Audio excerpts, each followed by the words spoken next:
Hello and welcome everybody to another attributed session brought to you by Dream Data. We're a little bit delayed today because of a small daylight savings mix-up, but we're all here now. So sorry to those of you who have been waiting live for us to start. We'll try to do better at next daylight. Is it called savings or is it not? I don't know when it comes winter again. But today we're going to talk about something a bit different because normally we talk about sales and marketing alignment, and we could always blame sales that stuff are not working. But today in our conversation, we're actually going to talk about the collaboration inside the marketing team, meaning between what operations does and what do the people over in demand gen do, and how can we help each other, and what are the kind of mistakes that we can avoid every day. And I'm sure there's plenty. If not, then I can at least contribute a lot of mistakes I've made in my career. But to help me talk about this topic and get smarter is two really great people from a company called Orum, which I'll allow the two of you to present yourself before we head on. So, Rebecca, will you do us the honors of kind of giving us your background before we could kick off? Yeah, absolutely. Hey, everyone. So I am in marketing operations. I actually started my career in sales. And so I like to bring that up because it really helps have that when you're having those conversations with the sales team to say like, hey, I've been there, right? And it helps when you're having conversations with the marketing team to say, hey, wow, okay, I've been there, I'm here, and this is how we can all like kind of work together. And so, I've been in a lot of different size companies, but landed at Orum now.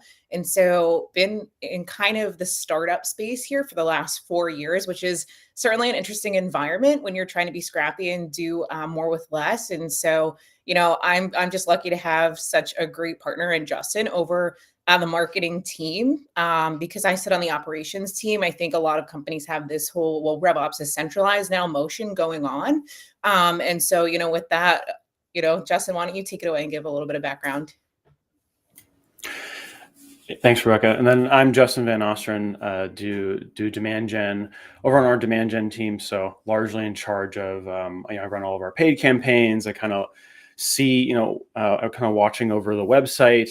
So I work with Rebecca a lot. I'm really fortunate to have Rebecca as a partner because there's so many things that she helps us with in marketing ops and so many things that she handles that I really depend on to do my job well. If a form goes down, if lead routing does something weird, we're both kind of in fire drill mode, but I'm just always, really fortunate and thankful to have a great partner to do that. So can't do my job well without her. Sounds pretty nice. So yeah, maybe we can just start by, for those who don't have an operations partner or don't have a marketer to work with, maybe you can kind of just start by kind of describing some of the kind of typical intersections between the two of you's work. Sure, sorry, let me hand over the name so you know who to start. Maybe Justin, you can start it. Sure. Yeah, I work with obviously like Rebecca helps me a ton with. I think we have to coordinate on a lot of things, right? Like anything really like inbound related is very much in my wheelhouse of kind of what we work on. So thinking about leads coming in from paid campaigns. How are we naming campaigns? How are we setting up UTM naming conventions? How are we setting up workflows to actually put those people in different Salesforce campaigns? That's kind of just like a top level basic tracking. Rebecca's handling a ton of our internal lead routing. So how do these leads actually route to sales? And we've done a ton. She has done a ton of work over the years really to make that process as efficient as possible. And because marketers, we love to talk about speed to lead, right?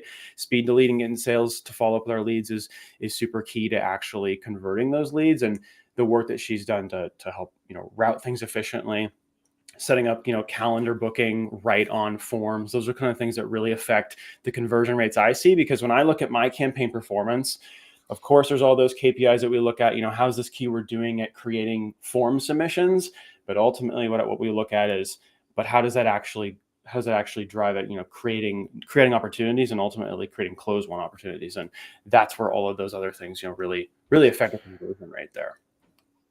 Very nice. Speed to lead. That's actually we haven't actually been monitoring that metric a lot at DreamData, but it definitely makes sense for me that you need to do that effectively.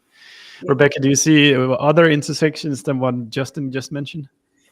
Yeah, no, absolutely. And I think, there's a lot of intersections, and two, I kind of think of it, and this is really corny, but sometimes I call myself a mechanic, right? Or, I'll say like Justin and I are like the pit crew of the business, right? Because everyone else sees like what's up here. And so we're at the tip or bottom of that iceberg, making sure that everything is working well. So, I think really just the areas that are most important is just, as Justin mentioned, that efficient campaign management.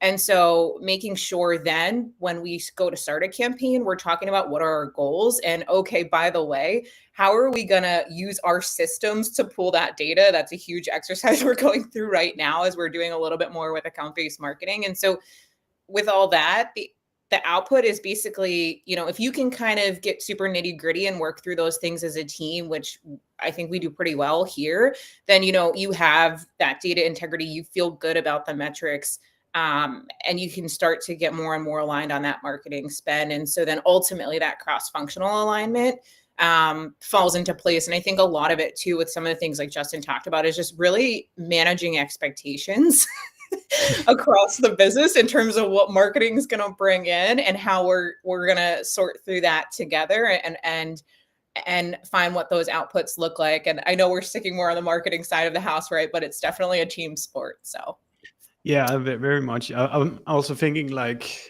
Justin probably works at kind of the storefront, bringing people into the store.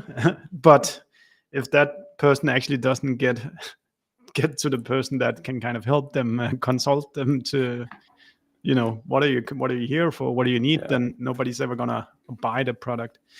And once in a while, when I speak with some of our customers, also that if they're kind of what do you call them, down funnel metrics really doesn't look too pretty. There's some cases where it's just because they actually haven't figured out the pipes of, once the lead converts, does it actually move on to the right salesperson, or do people not really respect the leads that come in from marketing? And why is it that they don't respect them? Are you not plugging in the right way? Are you sending the leads in too early, and stuff like that? So I think marketers should definitely not underestimate the guidance of where the leads goes after they convert. Yeah, very true. Yeah. The storefront, I like the storefront analogy a lot. Sometimes it is like, okay, I brought these people into the store. Now, what do you want me to do with is anyone going to take their order, or are we just going to get a bad review on, I don't know if anyone uses Yelp anymore, right? But so. Yeah, very true.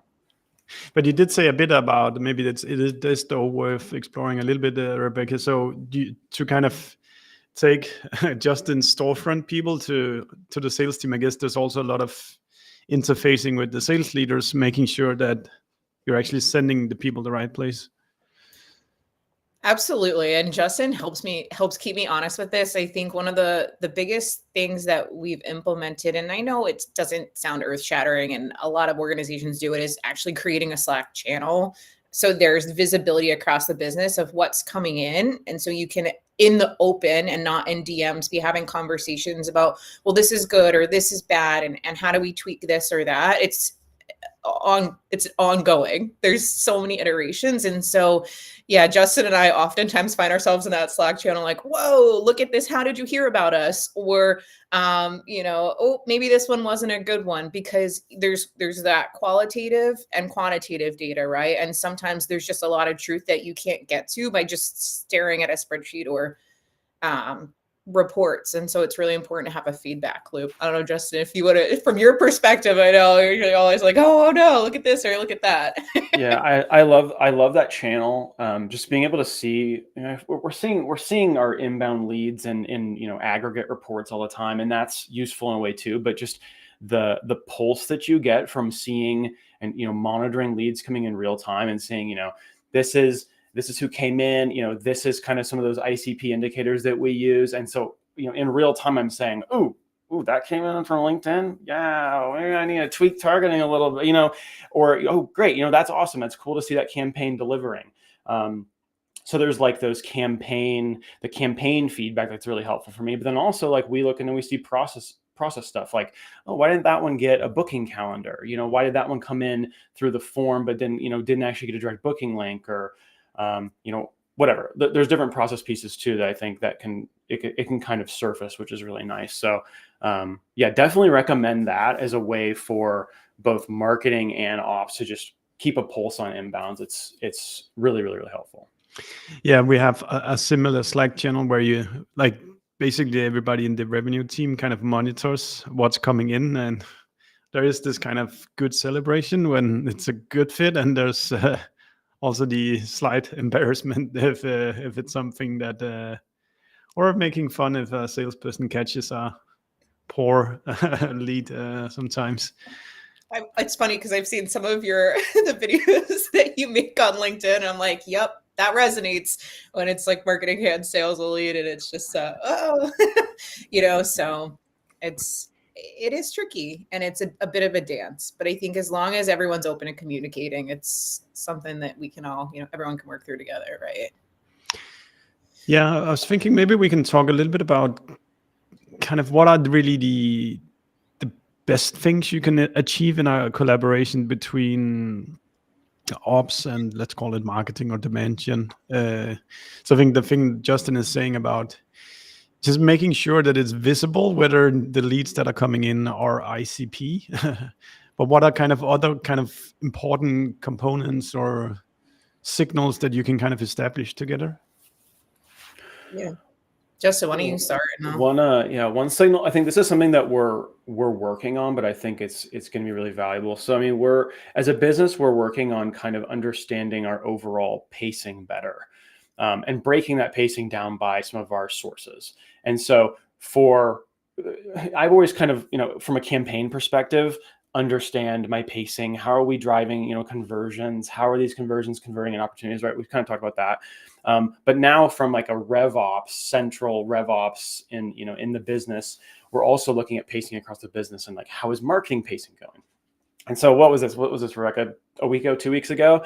I think she messaged me this talk, was like, hey there, buddy. Ops are looking a little slow for my, okay. So it's kind of maybe it could be alarming, but I think it's nice to have an accountability partner in a way, because it's like, okay, you're seeing, you're looking at pacing. We have centrally established pacing goals for marketing, for example, and you're saying we're a little slow. So then I go into campaigns right away. Okay, spend looks okay. How do conversions look? Like, how do my leading indicators look? Right? Like, I start looking at all the KPIs you can imagine as a digital marketer. And then figure out, is there something that's happening with campaigns? Are things just converting to opportunity a little slower right now? And so it's nice to be able to again, like, just have a pulse of like, how is the business performing more in real time and not having to react so late. So I think that's kind of like a new exercise for us, but I think it's something like really valuable.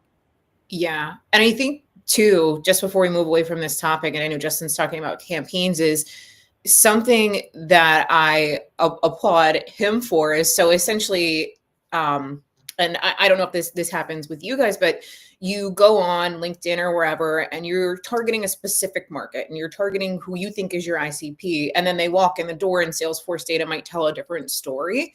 And so Justin is heading up an initiative right now where he's actually breaking out, I think like many companies, we're trying to move more into the enterprise space. I think once you start as a company in the startup space, you just kind of take whatever is going to come in the door, right? And say, all right, like, let's start the business. Let's open up our shop.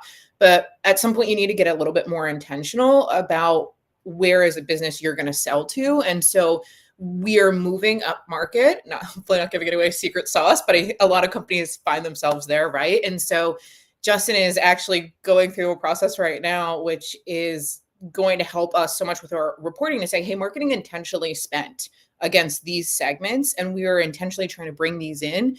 And is the issue with our Salesforce data, or or are we just off the mark here from what we're trying to go after? And so he's actually splitting out his campaigns, minor plug, so that we can see them in Dream Data by what segments we're actually spending the dollars towards. And I think that's going to really help us also validate the work that we're doing across the entire org. So Justin, I don't know if you want to talk about it at all, but it's pretty cool. And it would be sad if we didn't get to chat about it. Yeah. Yeah, I think like we're of course, like sales marketing alignment, I think it relies so much on being in sync about who you're trying to get to, right? Like, and I think tons of organizations struggle. We can all kind of improve at this. And something we've been really working on is like, how do we make sure our campaigns are in real time in sync with what sales is doing and who we're going after? And so like, that's an initiative that we're really running now, is, going after specific tiers of account lists and treating the tiers a little bit differently. And so, that involves, syncing audiences to LinkedIn, to do specific pushes towards some of these accounts, to layer them in with like, more general kind of upmarket demographic targeting as well. On Google, like we're going to be doing, bid boosting against these target accounts. So we're able to do some things like kind of digital marketing strategy wise to focus more on who we're going after, and to be willing to say, we're only going to work these accounts, really. Like, these are who we've identified as a good fit for us. And that means not going after these other ones. And so that's kind of a new exercise for us. But I think it's really important to, again, make sure that when those leads come in, people are like, oh man, this account on our tiered account list, like, let's do it. We're excited, so sales is bought in on it, and we have a whole process to support it. So yeah, that's we run a similar process where our ops is set up to, I think it's something like 16,000 accounts globally that we really that at least fits the demographic kind of as a good customer. And those are the really right. We run it as tight as they are not gonna get created in our system or like in our pipeline if they are not one of these. But that really also helps the whole company focus on like who's really our ICP and who's not our ICP. And then obviously if 16,000 is not like the crystal clear ICP, so it is kind of a fairly broad range still. So you can still buy if you don't 100% fit the ICP, but that kind of focus has really helped us like focus our marketing activities on certain accounts, but also, and I bet Rebecca, you do this as well, like funneling. If it's like a large account, it needs to go to a certain executive, and if it's a specific territory, it needs to go somewhere else as well. Yeah. Can I flip the script on you? Because I'm always fascinated too when we say ICP, and just we're happy to share how we're starting to do that. But how are you guys narrowing down on those accounts? Because I always love learning about that, and maybe it's something you're doing or not. But it is, you can say it's very much, it's also like a marketing and operations collaboration where we, in our sales intelligence tool, we use Apollo. And our CTO is basically also our ops person, but where we've kind of identified, I think, company size, regions, technology used, industry, maybe a few more details, and then kind of that gives you a certain score. And then on top of that, we then join it with the Dream Data's engagement data. So if you have enough engagement, we also then put extra attention to you that you're both the right fit and you're also engaged. Yeah. No, well, thanks for that's super helpful, because to your point, there's so many, and I know too later in the conversation you wanted to talk about AI and whatnot, but there's just so many ways that you can get to the same place. So it's always fun to talk about for us. We have always just kind of used as well. I think everybody has a lot of data sources, right? Whether it's Apollo, ZoomInfo, Clearbit.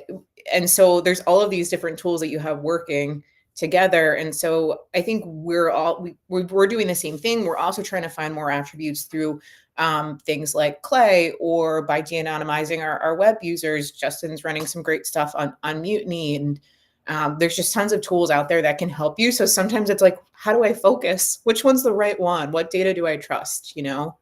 So there's probably also a topic of some sort of simplicity here, that it's like don't over engineer stuff, because then it just becomes too hard to maintain things? Oh, you're muted, Justin. Sorry. Yeah, very true. Yeah, there's so much sometimes that you have to really step back and focus. Like we talk about, I think internally, like we talk about impact a lot. Like, okay, I need to come back and like kind of think about like, what is the impact of this thing? How much time am I going to spend building this thing out? And is it going to create the impact to sort of like justify the work? So yeah, to think about that a lot, which is why I think, yeah, it's important to be, paring back and focusing on ICP, because that's all about focusing on impact and how do I make sure that, all the work that I do really converts into something, worthwhile. So, yeah. Related to this, I guess tools is also like a big part of it. How does that process or collaboration work between the two of you? Because I guess Justin sees another flashy tool, and then Rebecca is the naysayer. No, it's not gonna. How do you kind of do these things when you discover interesting stuff? I think we kind of, I try not to be tool grab. I'm actually like kind of vendor skeptical. So Justin's good like that. We are Dream Data customers, but I didn't want to be for no, I actually liked her, but Justin was actually one of the biggest supporters of Dream. So he's my dynamic duo partner in crime with Dream Data. But yeah, keep going, Justin. I tend to try to be vendor skeptical, because I think it's really easy to like want to throw tools at all your problems, and a lot of times I don't think you necessarily need a tool. So, but I think like when we're aligned on. When we're aligned, like, marketing and ops, when we're aligned on our goals and also like our pain points, I think that like that aligns you in pain points really easily. Then you sort of decide, okay, well, where does a tool fill a gap, right? So like for us, we're just going to shout out Dream Data in this, like attribution was a pain point for us, right? Like Salesforce attribution and first touch, and like, gosh, I sure hope the primary contact of this Salesforce op interacted with this and it wasn't someone else, because otherwise we're never going to know, or like, I hope the UTM parameter came through. Like, we've lots of workarounds, right? Like Dream Data helped us with that pain point, which is to be able to say, okay, we can report on first touch Salesforce stuff to the business, fine. But as a marketing team, we need to be able to be smarter and understand, across a multi-touch attribution, across multiple contacts on a company, like, how are these things impacting? How are these interactions influencing deals? And that's why we brought in a solution like Dream Data, right? So like, I think us being aligned with pain points really helps, right? Like another pain point, like speed to lead, and like, improving our conversion from like demo requests and opportunities. Like that's a pain point. Sales can only get to things so fast. The process for a prospect is kind of clunky, of filling out a form and getting an email and booking a calendar, finding up to calendar time, and then I'm doing discovery call, so calendar booking right on forms right there. So like that's a vendor solution as well. So I think just like being aligned on pain points, it helps us, identify where do we really need to look at purchasing tools. Yeah, Rebecca, anything else? Yeah, no, I agree. I think, yeah, it's funny. You just kind of move in the direction of the pain. So if you're a seller listening to this, right, the pain. When I first got to Orum, Justin and I were both the first hires in our specialties, and 3 days in, they were like, hey, we just went to an event and here's that list. And by the way, here's another spreadsheet on how you're going to manually round robin those leads out. That was almost 3 years ago. So we've made some strides there. And whether you're using a tool like Lean Data or Default or Chili Piper, right? It's really critical to have that in place. For us, especially being in a space where the competition's heating up. That's why we talk about speed to lead, is how quickly can we get a qualified person on the phone with a salesperson, and what level of knowledge should that salesperson have, right? And what's the best buying process? And that's something we're always tweaking, but essentially now we have a process where in about like, give or take, don't hold me to it, like 30 minutes or so, you should hear from someone if you don't see that calendar invite right on the form. And it's really helped us. And once again, it opens up that communication about what's good, what's bad. How do we continue tweaking those workflows to make sure that we're, optimizing like sales' time? And then as well, I think, a pain that there might be now is, what happens, and this is something we're kind of working through as a team, is what happens when we get a hand raiser who doesn't fit that ICP, who follows up, who breaks their heart, And so I don't have any advice on that right now because we're still working through it. But, it's a good problem, in my opinion, to have, enough demand where that becomes a problem.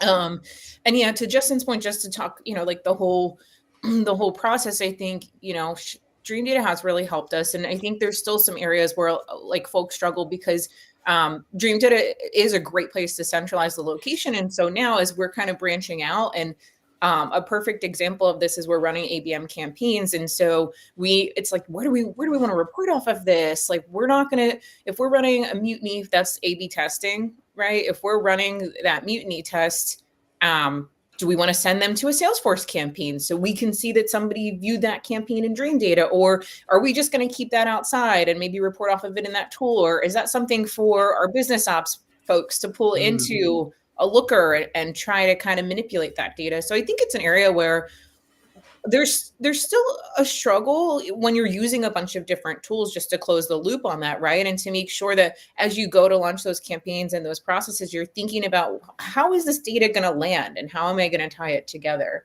And so, like that's something I think a lot of people that I talk to day to day still struggle with. So I'm okay admitting it.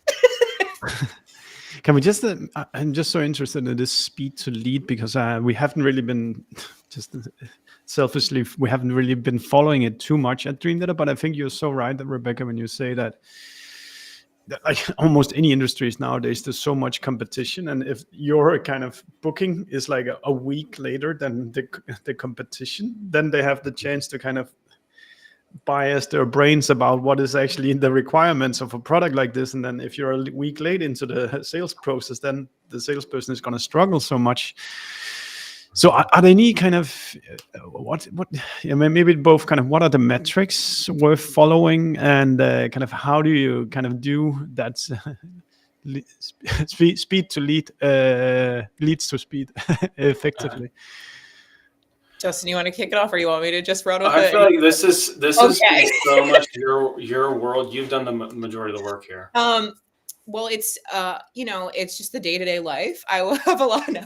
I watch everything that comes in, and I have a lot of fallback channels as well because there are so many outliers with, hey, maybe it's a re-MQL and this person's come back again, and or the triggers to sales working. But essentially, long story short, is there's a lot of ways to set it up. Essentially, when someone is an inquiry and raises their hand, we'll put an MQL timestamp on that person, marketing qualified. We love that. There's so much debate. We don't even really necessarily report off of that so much. But we're just curious, how long does it take for that contact to have an opportunity associated with them? So that's how we used to look at it. And so we just kind of had a formula field that would say how long between this date where they raise their hand and the opportunity create date. And that worked for a while until we started just creating these opportunities. So what happens now is if somebody does see a calendar and they book with the AE, in many cases, an opportunity will be auto-generated so that we can track that. So that's almost like the opportunity creation is almost our new MQL, because SDRs at our company, when they book a meeting, that's when an opportunity is created. So if we are having a booking with an AE, we're saying, okay, that's kind of almost the same thing because we know they're in our ICP and they're qualified. And so now it makes it a little bit more tricky where we're in a position where we're actually starting to say, okay, well, what percentage of these opportunities that we're creating are actually making it into a sales accepted stage? So that's kind of a new marker that we're trying to explore, is by segment, how long does it actually take for sales to then say, okay, like handshake, this was good. Justin, I don't know if you add anything to that I miss. And so we're in a pivotal time right now, right?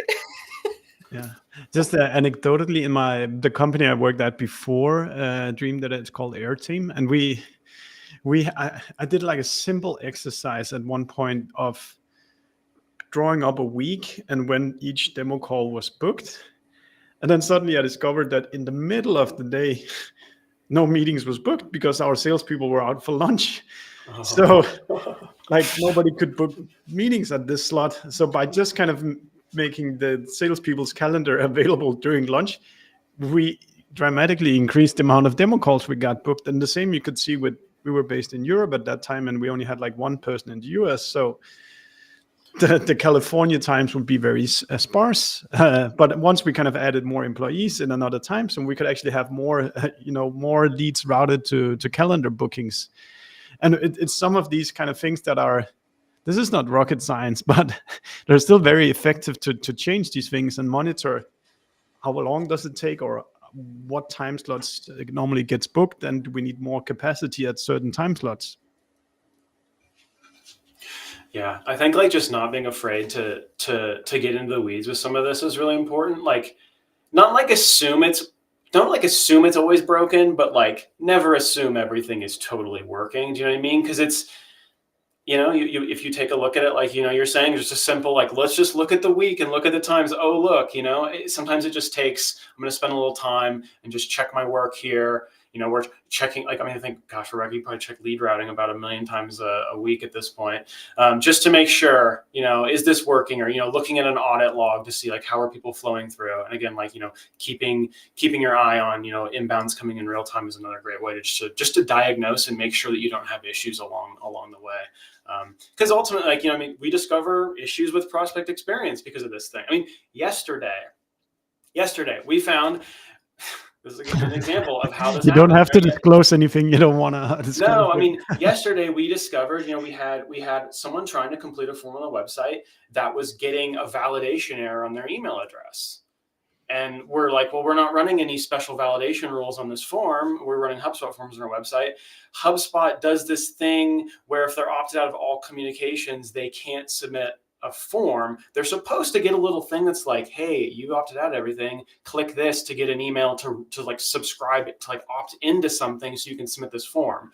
That wasn't working. I don't know. Something with HubSpot just completely not functioning. So right there, by keeping an eye on what's coming in, we found like a major experience issue for a prospect, like something that for a lot of people, they'd say, screw it. All right, I'm not gonna do a demo. Like, it's fine. I'm good. So yeah, I guess nothing's set and forget, right? No. So, but I think there's some really good that's a really good analogy to be had somewhere here, kind of about like you need to follow kind of the flows from the storefront and throughout the business. And if stuff's broken here and there, it might be costing you a lot of money or leaving a lot of money on the table. I'll admit a mistake 100%. As well. We had an old ebook as well where we had a form on the front page and another form to download the same ebook, both places. And both of those emails would fire, both of form submissions would fire a mail to Jeremy, our content manager. But only one of the forms were actually triggered to actually create events that would trigger the submission of the book afterwards. And Jeremy was very embarrassed afterwards that he for a period he reported on the number of downloads, but he didn't report on the number of emails he received. And if you don't spot that kind of difference of influx versus the actual number you report, you leave a lot of demand on the table. Yeah, no, absolutely. I agree with that. Like, there's just so many things you have to be watching at all times. And so that's why I'm so thankful to have Justin as just even a sounding board, right? Because if you're in this, if you're listening and you're at a small company and you're in this alone, that's a scary place to be because you only ever hear a lot of times when things are going wrong instead of right. Yeah. And so that can really get to you. But I think too, one of the things I will say, and I applaud Justin for this, is that when you mentioned reporting there, Steffen, is when we make any sort of changes, Justin logs that so we can speak to it in reporting. So super nice. Justin, if you want to. Yeah, this is a really simple thing I had to do for my own sanity because, every quarter we do reporting and it's like, okay, what happened last quarter? And then I start to map out, okay, here's website traffic and here's our different form submissions. And it's like, wait, what happened here? Why did our form submissions dive? And then I've started creating this chronological log of just like changes that would make something significant happen, right? Like, so, I mean, we've deprioritized certain conversions on the website. We've run certain like A/B tests on the website. I've changed, major changes in like campaign campaign budgets, campaign planning, campaign tracking, changes in lead routing, changes in like internal segmentation. So you can imagine like all these things. And I've just created a chronological log. So like as this comes up, hey, today we blew up lead routing and our segments are totally different. I'm going to put that in here because I know I'm going to see the impacts when I go back to report on it. And if we don't do that, then sometimes you're like, what did we, oh yeah, we changed that in like April, maybe. And so that's been, it's kind of just so simple and silly in a way, but it's been really helpful just to have this chronological list of like, here's some things we did that like have majorly impacted the business, and we have to have like a time log of them some way just to understand them.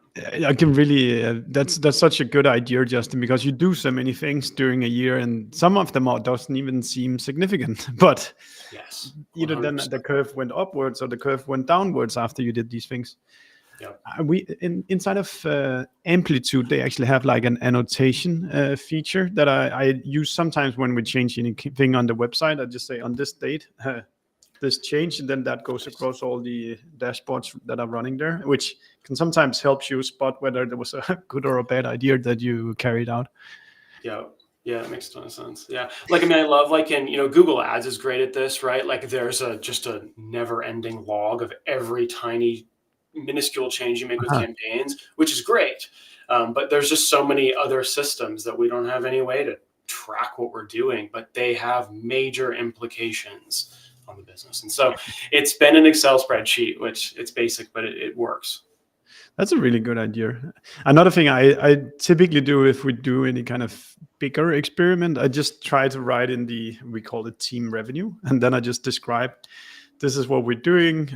If we've paid any money for it, I put the budget here as well, and just kind of the guesstimates of what we're hoping to see. So kind of just training myself in and explaining it to other people. Why are we doing and what are we hoping to get out of it? So everybody's kind of on board in the experiment, and hopefully we can learn whether things work or not from it. Yeah. Well, we just talked about a few things that could go wrong, but maybe let's talk a bit more about what can go wrong in the collaboration between like marketing and ops. Obviously, you guys are perfect, but what have you heard? What have you heard other teams do wrong in the collaboration between marketing and ops? Oof. Justin, you want to go first? I mean, I think we're fortunate here because our ops team, we have a marketing ops person, we have a sales ops person, so we have people who are kind of like biased toward their team, but are on a central RevOps team, which I think is nice because they end up being kind of a liaison. But I can imagine in an organization where that's not the setup, where there a smaller RevOps team, or there's not buy-in into marketing, right? There isn't like that bias into marketing. I think that could be challenging because you're going to have to fight their priorities a lot more. Like, I'm fortunate that Rebecca is, she connects us into RevOps. And so there's a prioritization that swings our way. But if that wasn't the case, I think RevOps is handling so many one-off tasks. They're handling so many priorities all the time and having to kind of manage what to focus on. I think that can be a major struggle, is trying to get your stuff prioritized. While sales is, and while Salesforce is needs to be rebuilt or whatever it is. So I don't know. That's what I'm thinking. I guess what I could imagine, just really bad behavior is also if you just act very siloed and don't talk to each other. So let's imagine Justin launching a major campaign and not even having mentioned it to Rebecca. What is the UGM of this campaign? When is it going live? Where is it supposed to be routed once that form converts and stuff like that? Yeah, that's true. Well, I would never do that because that would be self-sabotage. But yeah, if you did that, if you launched, what are you doing? if I launched a brand new campaign and didn't communicate UTMs, I mean, nothing would get routed. We'd be lucky if it would get over to Salesforce in some way, but it might just dump off into some contact pile somewhere. So really important. Oh, sorry, go ahead, Rebecca. No, go ahead, you finish your thought, and then I think it's one thing I think it's really important to communicate, you know, what you're doing, but also why you're doing it. So I think like not explaining to people why we're doing this and justifying, like you're saying, like justifying the spend a little bit, it helps. Like that helps even like Rebecca explain to the rest of the business that she's exposed to, like, here's things that, you know, we're sort of saying the same things. Like, here's things that marketing is doing, and this is why. Like, this is why we're investing in this event, or, you know, this digital strategy. So yeah. I think too, just to double click on what Justin said, it's the communication, and it's doing it in the open that I think helps break down silos. You know, I don't know if you ever get a DM from someone on the team and you're like, I think a lot of people could learn from this. Do you mind going to this channel and asking? And I'm happy to answer you there.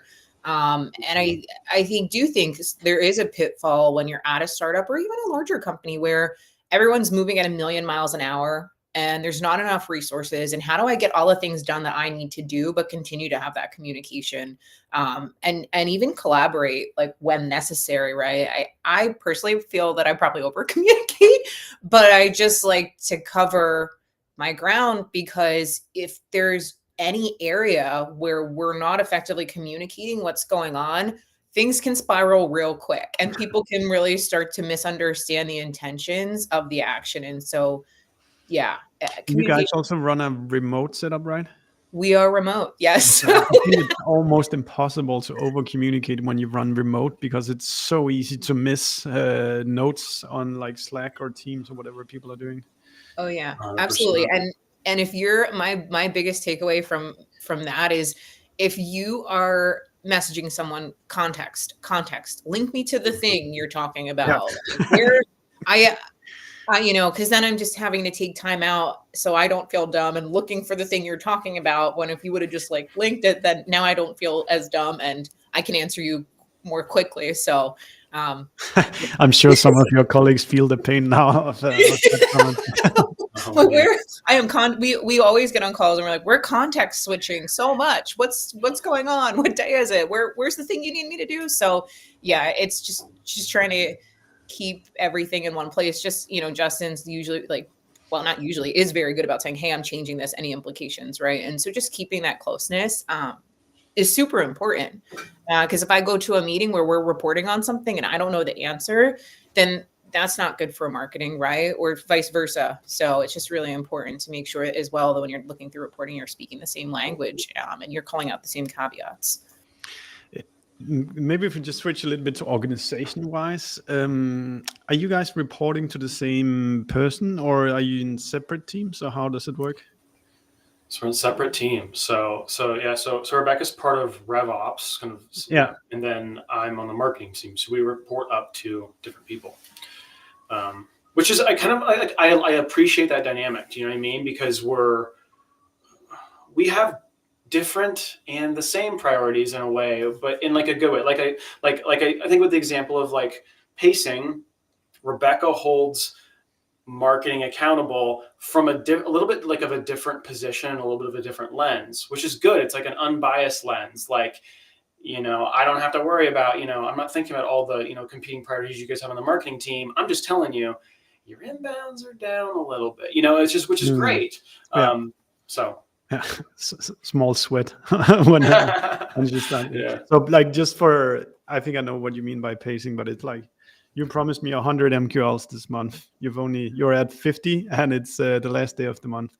That's the kind of thing you mean, right? Or even like, honestly, like week by week op creation sourced by marketing, you know, really looking at it that way. Yeah. That's kind of how we're looking at pacing right now. So it's helpful because then I back into MQL data, right? Yeah. Cool.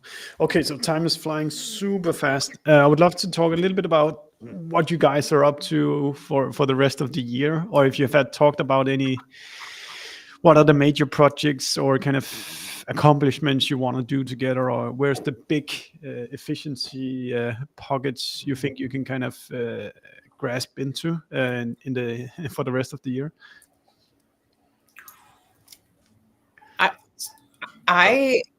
I'll say one thing. And so I'm really excited to do more experimentation. And it's like, oh, cool. That's a fun word we all throw around, but what does that mean?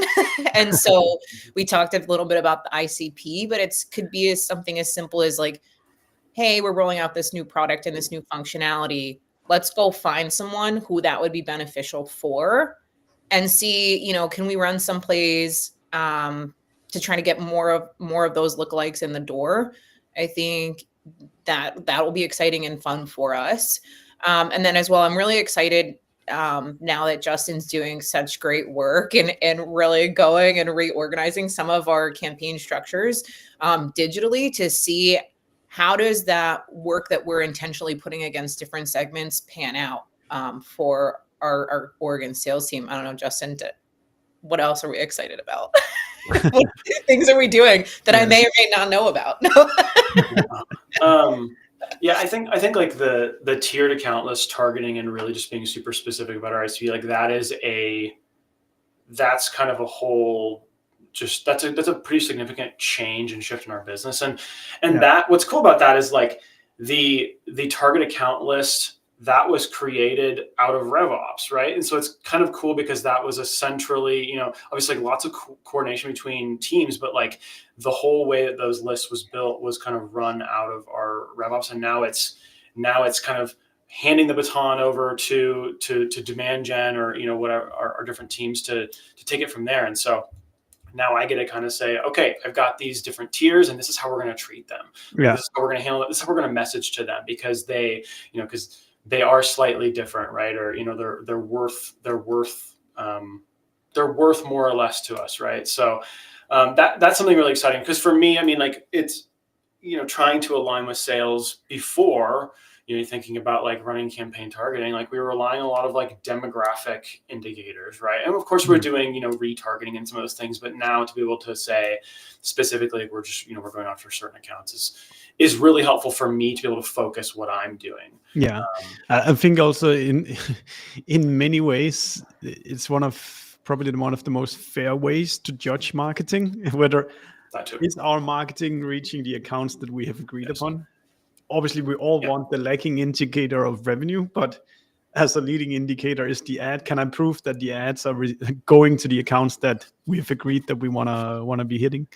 Yeah, because with that too, like I mean, it's changing our reporting around these things, right? Like where you think of like marketing campaign performing. Yeah, like some of it is like I think it can be fluffy to certain people where it's like, okay, cool, but like, what does that actually mean for how you're returning on the investment? When we have this specific set of accounts, we're turning more into like looking even like how many touches are we creating across these accounts? Like what meaningful engagements are we creating across these accounts, right? And like that's a different story than like, we generated these impressions to accounts that hopefully were correct or job titles that made sense, So yeah. It's nice. Cool. So running out of time here, we've said a lot of different things about this collaboration. I would like to ask you if both of you if there's kind of one advice that you think people should take with you from this conversation and try to remember what that would be.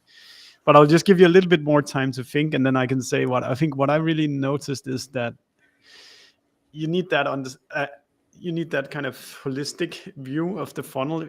Even if you're a marketer, you need to look deeper into the funnel. But if you're in Rebecca's shoes and in ops, you need to be asking, where's this coming from? And where do you want it to end up afterwards in order for us actually to be spending our budgets wisely?